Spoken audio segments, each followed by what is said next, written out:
ઉનાળાની સિઝન આવી જાય અને આવી ક્વોલિટી તો ઘરે બનાવીને ખાશો ને તો મજા જ આવી જશે।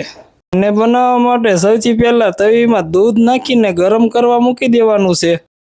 હવે માર્કેટમાં જઈને આવો માવો લઈ આવવાનો અને તેને પણ એમાં એડ કરી દેવાનો। પછી તેમાં થોડી ખાંડ એડ કરી દેવાની।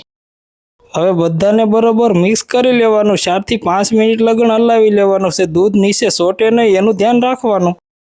હવે માવો અને ખાંડ ગળી ગઈ હોય તો એમાં એલચી પાવડર એડ કરી દેવાનો છે। હવે દૂધને ઠંડુ કરી લેવાનું છે। 2 થી 3 મિનિટ હલાવો એટલે દૂધ ઠંડુ થઈ જશે। હવે કાંઠાવાળી તપેલીમાં બધું દૂધ એડ કરી દેવાનું। માર્કેટમાંથી આવા ગુલ્ફી બનાવવાના સોકેટ તમને સહેલાઈથી મળી રહેશે।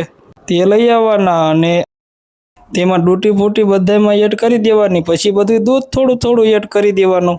બધાય સોકેટ ભરાઈ જાય પછી એમાં કાજુ બદામ નાખીને માથેથી ઢાંકણા દઈ દેવાના। હવે સોકેટને 12 કલાક સુધી ફ્રીજમાં મૂકી દેવાનું છે। હવે 12 કલાક પછી ફ્રીજ ખોલીને જોઈ લેવાનું આપણી ગુલ્ફી બનીને તૈયાર થઈ ગઈ છે।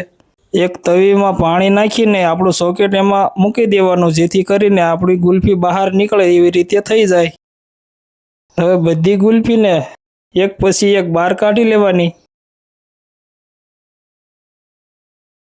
હવે આપણી ગુલ્ફી બનીને તૈયાર છે। કેમ આવી ગયું ને મોઢામાં પાણી? એકવાર જો આવી ગુલ્ફી ઘરે બનાવીને ખાશો ને તો તમારા બાળકો પણ ખાતા જ રહી જશે। જો વિડીયો પસંદ આવ્યો હોય તો લાઈક કરતા જજો, બાકી હસતા રહો અને ખુશ રહો।